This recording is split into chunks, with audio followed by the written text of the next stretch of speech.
What's good, everybody? My name is Alckemy. If this is your first time to the channel, I just want to give you a warm welcome. If you like the content or you're interested in supporting the channel, I have a website up above where I offer a lot of products, and you can also download a bunch of free stuff. And of course, being interactive with the channel, memberships, subscriptions, comments, likes are always appreciated. Today, we're going to be talking about mixing. Before I go on, mixing is subjective. Mixing is also an art. There is a big difference between how you would approach a mix of something that sounds like this versus something like this.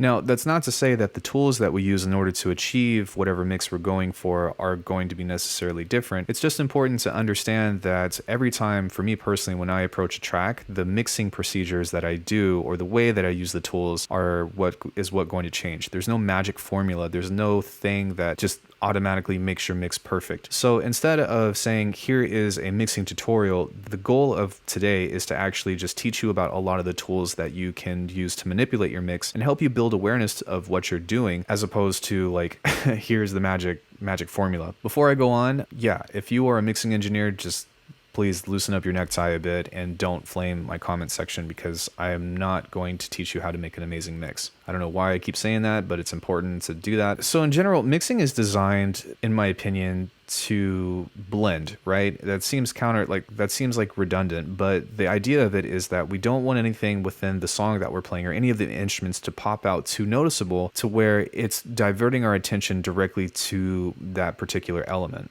So like if my clap is too loud in my tune, like I would want to fix that and make it seem like it blends to make it feel like it's all part of not only the same space, but also part of the same world. Now, if some things you want to highlight within your sound, and there's a different way to do that, but you want to do it with taste as opposed to like just turning that as loud as you can and then being like, yeah, you like my snare? Yeah, don't do that. Well, you can, but I probably won't finish your tune because I'd be too annoyed of the snare. Mixing in general, to me, comes down into 4 different elements. The first one is volume control / dynamics. Volume is pretty self-explanatory. Dynamics is the difference of volume between the instruments or elements that you have. Or if you have a single instrument and it has a lot of loud and quiet parts, we're talking about that difference of that in general. The second thing that we have is frequency range. So that's where you would use your equalizers. That's where you can add distortion. That's where you can kind of manipulate compression to some way to kind of add subtle harmonics, which we'll talk about. That's where your clippers would come in, etc. The third one is stereo space, which is basically between your left and right speaker. You have those 2 extremes, and you have everything that falls in between. So we want to kind of try to create a quote unquote 3D space of pushing things far, pushing things close, or making something seem like it's just not coming out of a single place. The fourth thing is kind of, again, subjective. There's a couple things that you can look at, but I wanted to talk about phase and phase cancellation. There's 2 main problems that you can run into with phase, but you can also use it to your advantage in a sound design process, which we won't really cover. I just wanted to be said, like, because I don't want you to think that like, oh, phase is always bad. It's just generally something that you want to be mindful of whenever you're trying to make your tune sound as good as it can be. So we're going to cover these things individually. Towards the end of the video, I will be covering personal workflow tips, and once we kind of have all that, then hopefully you guys can apply some of these things towards your own tunes when trying to, you know, make everything sound quote unquote professional, because that's why you're probably watching this video, right? Okay, so let's talk about the first one. Dynamics and volume is probably the most important thing when it comes to understanding mixing. You really want to try to smooth all the levels out as close as you can in order for everything to not sound too crazy. Or if you change the level or the volume of the tune, you want to do it in a subtle way or in a way that's smooth. That's a lot to be said, but let's take a look at some of the tools that you can use in order to control certain elements or dynamics of your tune. So the first one is pretty obvious. We have our volume and our gain. The difference between these two is very minuscule. Gain is the volume after it hits the preamp, but for the most part on different kind of like tools or different plugins that you'll see, the gain is pretty much synonymous with the volume in general. But basically, if you have a sound and you want to control, you know, the volume of that, you can just use a gain, or you can also come over here and change that of turning that up or down. And for the most part, like, that's really all you have to know about that. The reason why you would want to do this in the first place most of the time comes when you're trying to pit it up against another instrument. So if you have this above drums and you want them to kind of sound relatively even, then you can use gain control or volume control to kind of level that out and make it sound like they're both in the same spot. The next thing is more so on an individual basis. If you have a single instrument that has a lot of dynamics in general of like, you know, somebody is playing a piano and there's a lot of different velocity of like, boom, I'm hitting the keys really loud, and then boom, I'm hitting the keys really soft, and you kind of want to find a middle ground between that. That's when you would use something like a compressor in order to kind of squash the sound. Think of it downwards. That's the most important thing within compressing. There are other options, which are upwards compression and expansion, but let's not worry about that in this video. We can talk about that another time. But what you want to do is turn the threshold down on something in order to make the sound as flat as possible. So if we take a look right here, and you guys can just look at this little thing here. Right now you can see these little peaks or these little spikes within this sound that have some dynamics within it. And what a compressor does is it squashes everything down to remove that in such a way. So now you can see everything is closer to this ceiling that we're playing.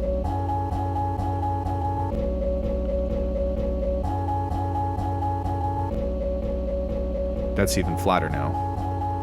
So I'm not going to go over the controls and stuff. I just want to talk about like what you want to do with a compressor so you can go into further detail with that. Otherwise, this is going to be a 2-hour video, but you would use compression in order to control the dynamics of something. You can throw this on a master or on a group channel and all that stuff too, but this is just the easiest way to explain how to achieve something like that. So in contrast to that, a limiter does the same thing, but in the opposite way. And that's why I want you to think about up. Compressor generally goes down and a limiter usually goes up. So what a limiter does is it takes the entire signal and tries to push it up to a specific ceiling without it going into what's called clipping. And clipping just means if it passes 0 dB on your master mixer or whatever, or if it turns red here. But what you can do with this is as you turn this up, you can push it up to a ceiling. And now, no matter how hard you push this, it's going to stay controlled at 0 dB. Now, obviously, as you push this too hard, and as you'll find out, if you push something to a ceiling and you start to limit it, or you start to do what's also called clipping, then it's going to add means of distortion. We'll talk about that a little bit more when we get into the frequency content range, but just understand that you don't want to push your limiter too hard. Honestly, like when people send me tunes for feedback and they want to know about the mix, 9 times out of 10, they're doing this. And you can do that, but it's going to make your sound kind of like, and yeah, don't do that. Okay, so speaking of kind of like what I was talking about from before, you can also use a combination of the two of using different things like a glue compressor or a clipper. And you can control this in such a way that, like, not every compressor has this, but if you have Ableton's glue compressor or Cytomic's the glue, which is pretty much the exact same thing, you can use what's called peak control or peak clip in. And what this will do is it will allow you to compress to turn the volume down. And then what you can do is turn the makeup up to boost the signal back up. You can see that as this pushes up, the peak clip will try to keep this as much as possible to going over the red. I've abused this to make this go past in certain cases, but ideally it shouldn't do that. But it's a good way to start to not only control the dynamics, but also add distortion in such a way. And there's a lot of different tools, clipping specifically, that you can use to do that. So the next thing that we have is transient control. And what we want to look at with this is something kind of like a drum or something that has a transient in general. So here's a kick, and when I turn the transient control on, you're going to start to see that there's this little peak or this little spike at the beginning of the sound. Noise. As I turn the attack up, it's going to make that transient sharper, and if I pull the attack down, it's going to make it softer. If I pull the sustain up, it's going to try to push the tail a little bit longer, and if I pull the sustain down, it's a little bit more noticeable on the clap. So you can see that you can control the tails. Now, the other thing that you can do is that this is an artificial process, but if you don't want to go through the trouble of adding all that and you're working in audio, you can just add a fade too. Unfortunately, you can't really like force a transient out of this. Like there's some artificial ways to do that. If you want to add transient, use a transient shaper. If you want to take away transient, then you can literally just fade in if you want to. But there's still an advantage to doing it this way as well. But just be mindful. That's really what I'm trying to do with this. Transient shapers are awesome. It's how I get really big punchy snares and kicks and stuff. And I've got a video on that if you want to see how I make my drums. So the next thing that we're going to talk about actually is gating first. And what gating does is kind of cuts the sound out below a certain threshold. So instead of turning the dynamics down, it will literally just cut the volume out. So if we listen to this and we start to turn the threshold down, or we turn the threshold up rather, if the threshold is really high and the sound that's coming in doesn't go above that threshold, it will cut the sound out. And you can flip it in the other way as well. But typically, like, this is a great way to remove noise. It's a great way to remove unwanted kind of like resonances of your sound. And it can also be used in a creative way as well, because there's something kind of like trance gates or like LFO gates to where it will actually just start to automate your volume in such a way. But yeah, a gate is excellent if you want to try to take out like the hum of things or whatever. I would use a gate on my microphone, but unfortunately OBS Streamlabs doesn't support VSTs, so I'll have to try to fix that in post. We'll see how good I do. So finally, with dynamics, we want to talk about one of the most important things in electronic music, which is called sidechaining. And this is the effect of sidechaining. So if I just play this versus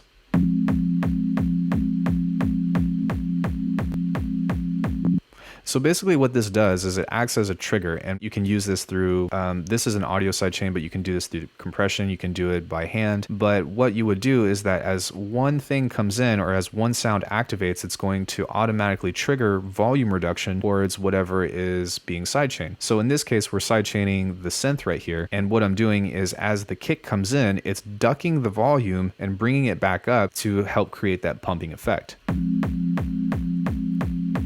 And then you can manipulate the attack and release of this to kind of suit how long you want the ducking to happen and how much you want it to release. But this is one of the most common things that you can do, and what I would suggest is looking up how to sidechain within your respective DAW. So that's pretty much it for dynamics. I know that's a lot of information. We still have a lot more to cover, but bear with me.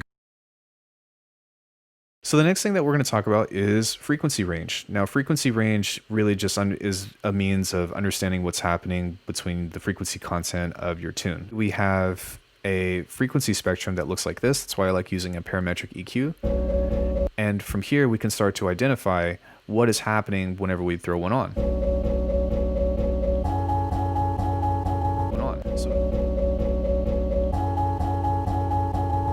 So if you look right here, you can see that there's a lot of frequency information between right here, and then we can also notice that there are some little peakies right here. So typically what you would use an EQ for as a corrective means is to understand that there are some peaks right here, and then really just dial these back whenever this starts to play. That, and then here. Obviously, it's going to affect the sound, so you want to do it to taste, but whenever you're trying to do that, that would be the most common thing that I would look for. Likewise, you can see that there's some frequency information right here, and if I want to boost that, I can grab another bell and boost this up a bit.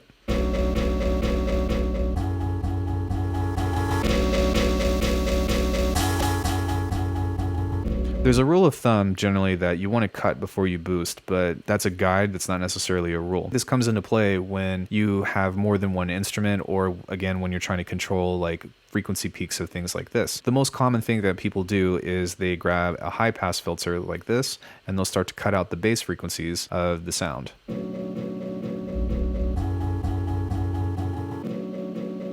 You can also cut off the tops with a low pass.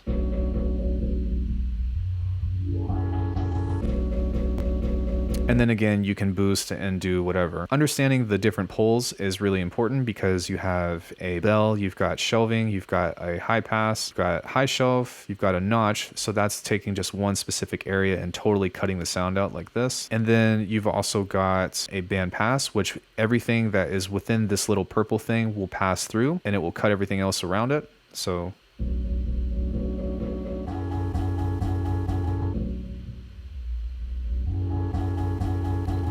and then finally, we've got some shelving and like exponential linear things that I don't really use a whole lot. So like you can do like tilt shelving, which is crazy. Between all this stuff, again, you kind of just want to be mindful about what's happening within your frequency spectrum. And by using EQ, you can kind of balance everything out to try to be somewhat consistent along this line of 0 dB. But There's also some advantages that you can use that for. For example, like if you have a snare that's kind of tonal and you want to pull that out, then you can do a subtle boost, but that's more of getting into like sound design as opposed to mixing. The other thing that I want to talk about with an EQ is the difference between stereo and mid-side, and this is more so about stereo stuff or stereo information, but just because we're on EQ, we'll talk about it. If you take a mid-band like this and you start to manipulate whatever you have on here, then that means that you are controlling the middle signal. If you think about a cone that's right in front of you and you go right down the middle of the cone, that would be your middle signal. And then everything that's kind of like the sides of the cone would be your stereo space. So sometimes you might want to control that in certain ways to, let's say, remove the mids from your middle region, or sometimes you would want to use a side EQ to remove the bass from there. So that way only the middle frequencies, so only the bass frequencies are going through the middle. There's a lot of different creative uses that you can use for this, but typically whenever you see somebody using a mid-side EQ, you look most of the time something like this, where you cut in the middle and then you have a little bit more information cut out from the sides, and that will overall clean up, quote unquote, your sound between what you're trying to make it go against. Yeah, that's pretty much EQing. The next thing that I want to talk about is clipping, and this is both a means of volume control and frequency control. But what you basically do with a clipper is, like, I would most commonly use this on drums, but what we would do is take a sound like this, and right here you can see on this little meter that there are these little, like, they're transients, but they're kind of peaks of sound. And what a clipper is designed to do is actually cut the tops of that off without it sounding like it's actually turning the sound down. And what this will do is it will decrease what's called your crest factor. If you look at the master of a really heavy DMB tune or a really heavy tune in general, you'll see that it almost looks like a fat sausage. And by cutting the peaks off of your drums or other things that are transient heavy, then you can basically help kind of make that sausage a little bit flatter. Now, one thing to consider is that whenever you start to clip something, it's going to add distortion to it. And distortion means that you're adding frequency content to some degree. There's a lot of different ways to add frequency content via distortion by algorithm, but you're basically adding some kind of frequencies in one way or another. So what this is going to do when I turn this down is make this start to seem more quiet as it goes to extreme. But if you listen to it, it's starting to sound more like noise. And that's because this is adding a lot of distortion to it while still trying to control the volume. So this can be useful sometimes, but you also want to be careful, because if you add too much distortion to your drums or so, then it will actually destroy the transient. And so that's why you want to be a little bit careful. Once you use clipping though, to some degree, then you can go back and use limiting to kind of bring everything back up. And that's something that you can see me do whenever I do my drum tutorials. The recent ones, like how to make your kicks knock or how to make your snares smack. But keep that in mind, this is just a way to control both the dynamics and add distortion. The next thing that we're going to look at is an OTT, and this is like the most common thing that people are using in order to achieve a high end. But what this basically is a multi-band compressor setting that usually reduces the mids but also adds quite a bit on the high end. So if I leave this at 100% and you listen to this versus, because this is at 100%, there's quite a bit of gain reduction. And so what most people will do is turn this down to about 50% or so and do what's called parallel compression. So that way you still get some of the high end, but you're also preserving some of the original signal. And if you are reducing this so much, that's when you can go back into dynamics and again use something like limiting to kind of turn everything back up or push that to the ceiling. So the final thing that we're going to talk about, which I should have talked about first, but it's okay, is distortion in its own right. Basically, distortion adds frequency content to your sound, and that can be both advantageous and it can also potentially destroy your sound. Whenever you're doing stuff in a mix, generally you want to reach for things that are a little bit more subtle. I would reach for something like Fab Filter Saturn or even maybe some light tape saturation from this setting, but take a listen to this clap.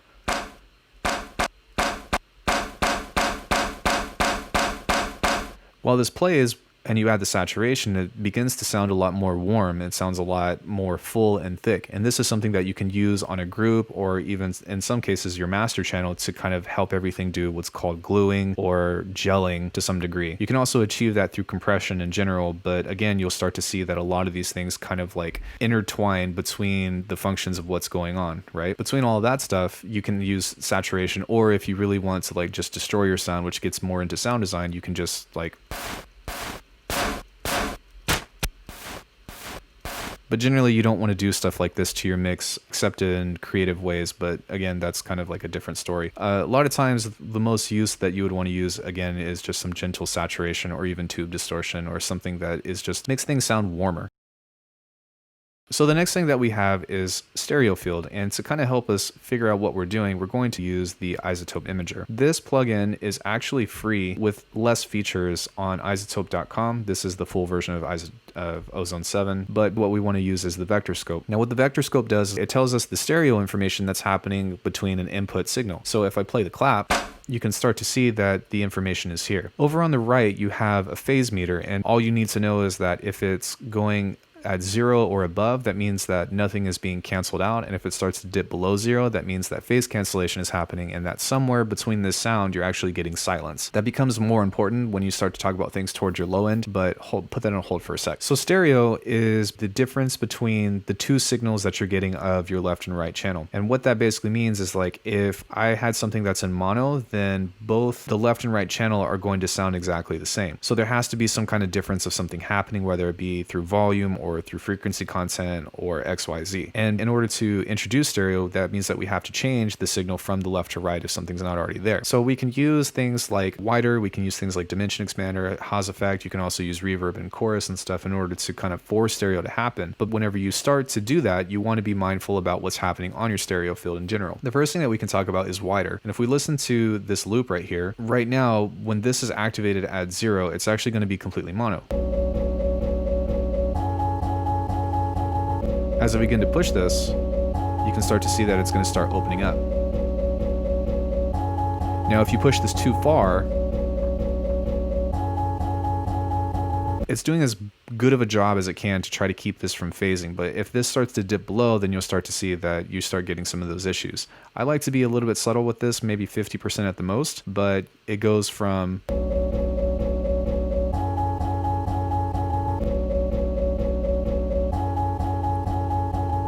and that's one way to introduce stereo to your field. The other thing that you can honestly do before we get into other plugins is honestly just pan. So if this is, let's turn this all the way down so it's in mono, and then you go into panning, then you can start to see that you can push the signal towards the left or the right.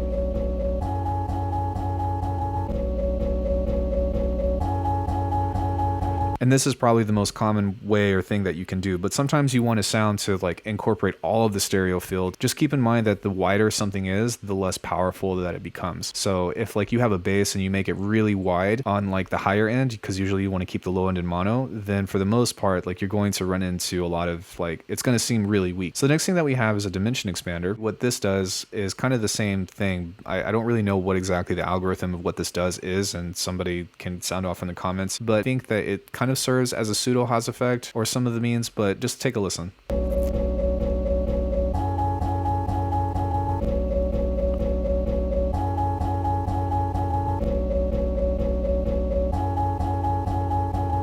If you're not in headphones, you won't be able to tell the difference, but basically this again just kind of helps you add a little bit of quote unquote dimension to this. Now, I'm not sure if that is actually a Haas effect or not, but what a Haas effect actually does is it creates a longer delay of your signal between your left and right channel. And so it's the same signal, but it's the timing of when you receive that information that you start to perceive something as being quote unquote stereo. If we listen to this,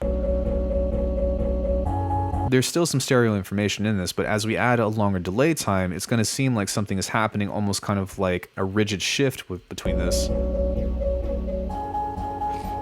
And you can see that we have to be careful with this because now we're getting super phase cancellation over on this. And if we push this up to the max, it's a very noticeable delay, almost kind of like a stutter between the left and right channel that's happening. So you can use the Haas effect, but again, be mindful of it, and I wouldn't make sure that you don't put that on your low end. Finally, you can actually just use this in general to stereoize things. You can also use this to control the stereo field. So a common practice that we can use is, let's say this is a full spectrum thing. I would grab the low end of this and push this down to mono.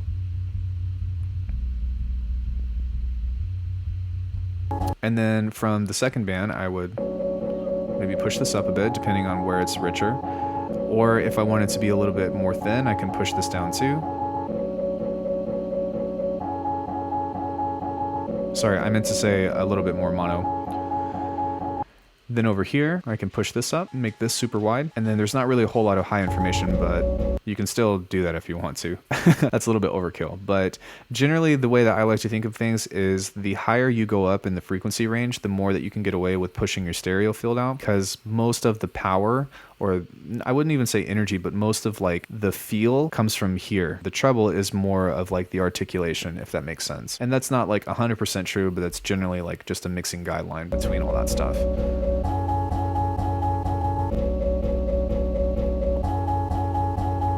So yeah, that's pretty much how you would go about changing all these things to your dynamics, your frequency range, and your stereo placement. There's other things that you can do as well. I'm not going to talk about mastering because that's a different story, even though a lot of the same stuff applies. But the last thing that I wanted to cover is the relationship of phase.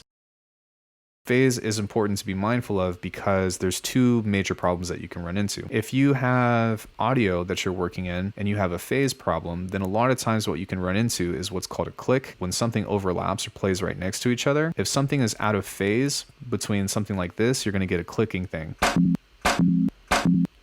You hear that click? You can hear it right in the beginning.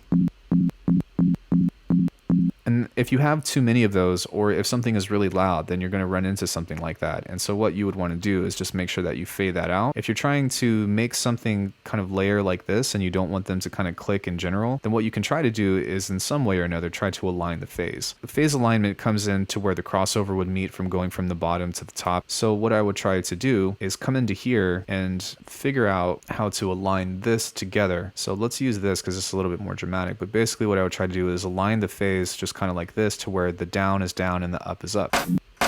And when you listen to this, there's no phasing issues whenever you go in between that. But if you were to push this off phase within each other, kind of like this, then you would get some clicks.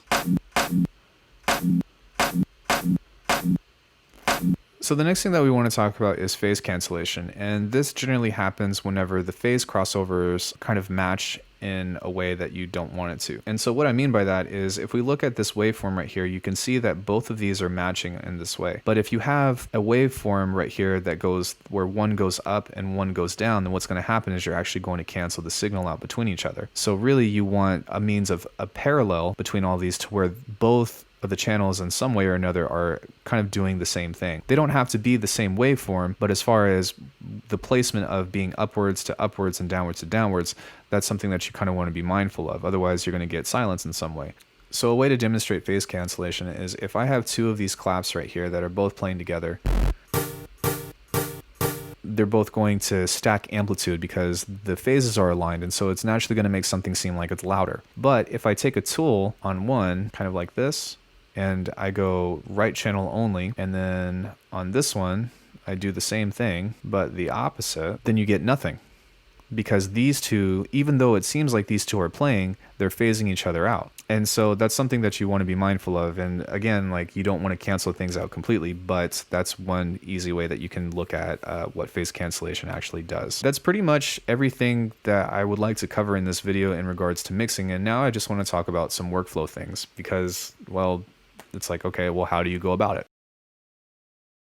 So one common question that I get is, do I mix as I go, or do I mix, or like when do I start the mixing process? And for me, I start mixing during sound design. And the reason why I do that is because I generally have an idea about what role or what purpose my instrument is going to kind of play within the song that I'm doing. If you are really accustomed to doing drums a certain way, if you're really accustomed to doing bass a certain way, if you're really accustomed to, you know, specific things, then you can kind of like premeditate how to go about that. So a lot of things within, like if I'm making a bass or something, right, I would take out some of the low mids, or I would EQ, you know, certain frequency ranges and make that sound as good as possible before I throw it in. That way you don't have to necessarily go back and fix all these mix problems, even though the arrangement is already done. Not saying that you can't do things that way, but that's just kind of what I do in general. There is still some mixing that has to be done once you kind of pit everything against each other, but again, you're not going to know what it's going to sound like until there's a relationship between all of the instruments that you have together. One thing that I want to kind of bring in mind is like, don't produce with mixing in mind, produce with producing in mind. Like, don't be so precious with everything that you do if you mix as you go, of being like, oh, this has to sound like this and this has to sound like this, because it's going to take away a lot of your your inspiration. Instead, it is good to be mindful and to know or whatever, but just